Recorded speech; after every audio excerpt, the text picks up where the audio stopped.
Bonjour à tous et bienvenue sur la chaîne Vue d'Afrique. Aujourd'hui, nous allons nous intéresser à la condamnation du président Laurent Gbagbo à 20 ans de prison au braquage de la BCEAO, condamnation qui le prive de son droit de vote et de son droit d'éligibilité. Le président Laurent Gbagbo a-t-il vraiment braqué la BCEAO? Le ministre Kone Katina fait de graves révélations, de grosses révélations, et apporte des éclaircissements à ce sujet. Suivons ensemble son intervention. Maintenant, au niveau des banques centrales, ça c'est plus intéressant. La matérialité du vol au niveau des banques centrales. On a dit à la BCEAO, il n'y a pas de vol.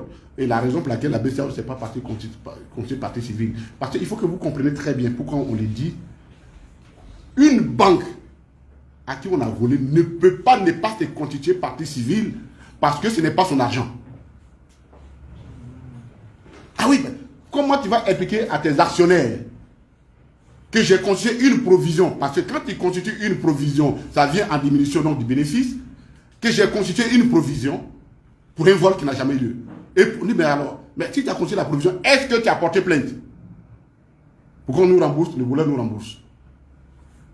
La BCE a dit non, nous là, on ne se constitue pas partie civile. Parce qu'on n'a rien perdu, on n'a subi aucun préjudice. Les banques centrales disent oui, nous, au début on a pensé, mais on a regardé, on n'a pas, on nous a rien volé. C'est un gars même de la Sotra qui dit que le président Gbagbo a volé les bouloirs. C'est lui qui a volé cafetière. Quand on voit la déposition de la Sotra, j'ai dit ah. Donc même cafetière de Sotra là, c'est nous qui avons volé. C'est nous qui avons volé pas. Bon. Les gens n'ont même pas tenu compte de ça. Bon, vraiment, on parle de choses sérieuses. Laissons la cafetière là pour faire régler ça. Mais au niveau des banques centrales, non seulement les dépositions disent que nous n'avons pas volé, mais ils disent qui a volé. Et je vais vous lire la déposition du directeur de la Caisse nationale d'épargne et de chèques, la CNCE. Et je réponds de version. Procureur de la République, dites-nous votre part de connaissance des faits de pillage de l'agence centrale de la CNCE au plateau. Je le procureur pour la question. Au directeur de cette banque par intérim. Le directeur s'appelle Yassine Kwaku Oku. Voici ce que répond M. Yassine Kwaku Oku au procureur. Notre banque a fonctionné normalement jusqu'au 31 mars 2011. Excepté nos agents d'Abobo et d'Anyama, et on sait pourquoi, et ceux qui opéraient là-bas. Bon. La nuit, écoutez bien cette partie, la nuit du mardi 19 avril 2011 au mercredi 20 avril 2011, les dirigeants de la CNCE ont été informés que l'agence centrale de notre banque était en train d'être pillée par des personnes en armes. Le 19 avril, nous, on n'est plus là. Du 19 avril au 20 avril, nous, on n'est plus là. Déposition du directeur. Il va plus loin. La situation de crise empêchait quiconque d'aller sur les lieux. Le lendemain, un huissier a été commis pour aller constater les faits. Une fois sur les lieux, les dirigeants de la banque ont remarqué la présence de 2 militaires FRC sur les lieux. Ces derniers ont refusé l'accès à la banque aux responsables et aux travailleurs de la banque tant qu'ils ne produisent pas une autorisation de leur hiérarchie, c'est-à-dire la hiérarchie des 2 militaires, des FRC. Des FRC. Toutes nos tentatives pour avoir cette autorisation ont échoué. Tout le personnel de la banque est resté dehors de 8 h du matin à 17 h pendant qu'ils opéraient. Selon les dires de M. Ouattara Mori, l'un des gardiens de la banque, présent lors de l'attaque, dont les propos ont été recueillis par l'huissier que nous avons commis, le véhicule qui transportait les braqueurs était une Mitsubishi 4x4 immatriculée 6391 EP01. À l'intérieur du véhicule se trouvaient des hommes lourdement armés portant des tenues militaires. Selon les propos recueillis par l'huissier, les nuits du 20 au 21 avril, des personnes portant des tenues militaires sont venues en renfort des deux autres militaires, donc des FRC qui étaient là, et qui étaient portés devant la banque pour casser le caveau de la banque après avoir attaché les gardiens de la banque. Après le vol, ils ont kidnappé les gardiens et ont menacé de les tuer avant de les relâcher aux premières heures du 21 avril. Je voudrais indiquer que selon l'huissier, le concert n'a pu être fait le 21 avril parce que les FRC présents sur les lieux refusaient tout accès à la banque. Durant ce pillage à main armée, notre banque a perdu 2 366 167 533. M. Douglé, lui c'est clair. C'est les FRC qui ont volé son argent.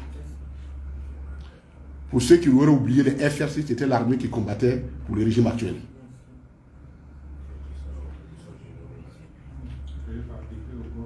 Et, disait, par le Golfe, ils ont été créés à part du Golfe. Donc, quand M. Cissé parle de responsabilité pour faire de l'autrui, alors on doit rattacher ça à qui alors? On rattache à qui? Bien. Donc, vous convenez que non seulement on n'a pas volé, mais ceux qui ont volé, on les a identifiés.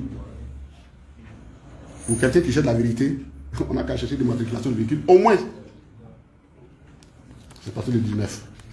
Et je peux vous dire que c'est ce témoignage-là qui m'a sauvé à Accra. Ça, qui m'a sauvé à Accra. Parce qu'ils ont mis tous les articles. Quand il a fait sortir ça là, il n'y a plus rien à dire. Donc, devant un tribunal normal, sérieux, des juges qui respectent les fonctions. Et c'est pourquoi, vous avez remarqué, ce régime-là perd tous les procès à l'international. J'ai été le premier à les battre. Le président Laurent Gbagbo est venu les battre. On allait devant la Cour africaine des droits de l'homme, on les a battus. C'est-à-dire qu'il n'y a que les magistrats ivoiriens seuls qui lisent le droit pour eux. Non, mais je vous l'ai dit. Ils n'ont jamais gagné un procès contre nous à l'étranger. Il suffit seulement que les juges soient un peu sérieux, c'est fini.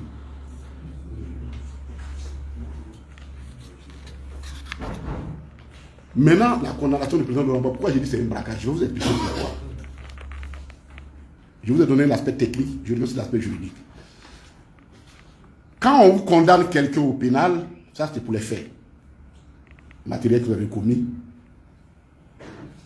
Mais quand c'est assorti de condamnation civile, les dommages et intérêts, ça suppose que la personne qui est victime a subi un préjudice. Et donc, c'est le fameux article 1382 du Code civil qui dit « Pour faire quelconque qui cause à autrui un dommage nécessite une réparation de la part de celui qui le fait ».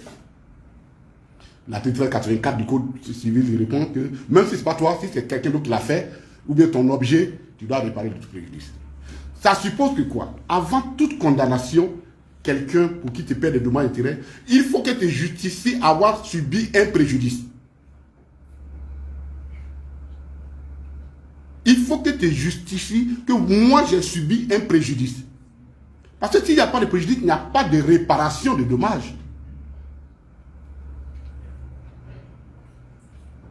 Or, on vient de vous le dire, la BCAO dit que je n'ai pas de préjudice. Que c'est les salaires qui ont été payés.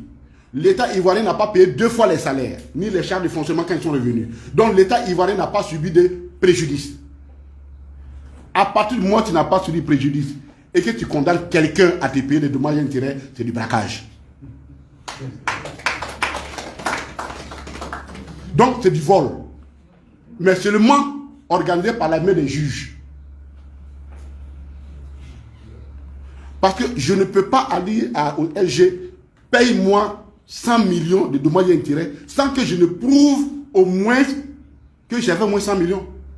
Mais j'avais un bien qui valait au moins 100 millions. Que j'ai perdu quelque chose au moins de ce montant-là. C'est le fondement de l'article 1382 du Code civil.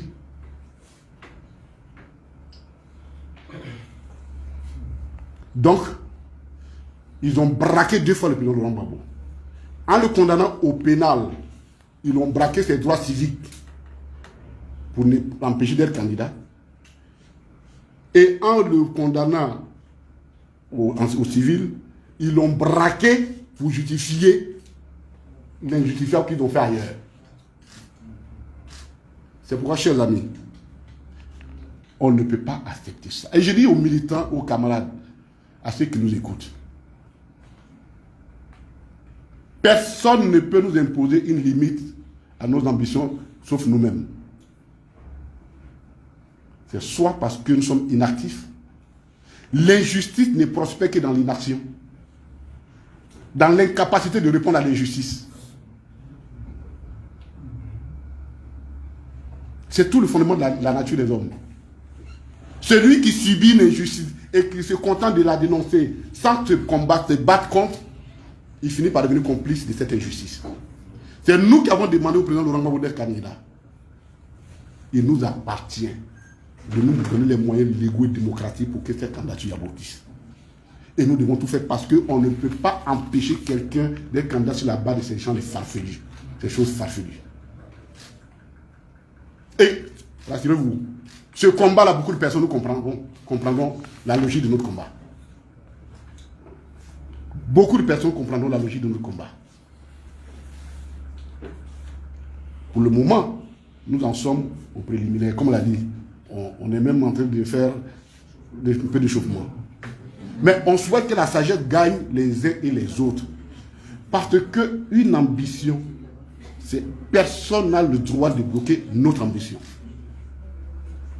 Sur la base du faux. Sur la base du faux. Donc, chers amis, voilà pourquoi je disais que dans la réalité, le braquage, non seulement il n'y a pas eu de vol, mais c'est le président Laurent Gbagbo qu'on vole. Mais pourquoi pensez-vous qu'ils ne veulent pas que nous reviennent au pouvoir? Mais parce que la gouvernance là pose un sérieux problème. Abonnez-vous et activez la cloche de notification pour ne pas rater les prochaines vidéos.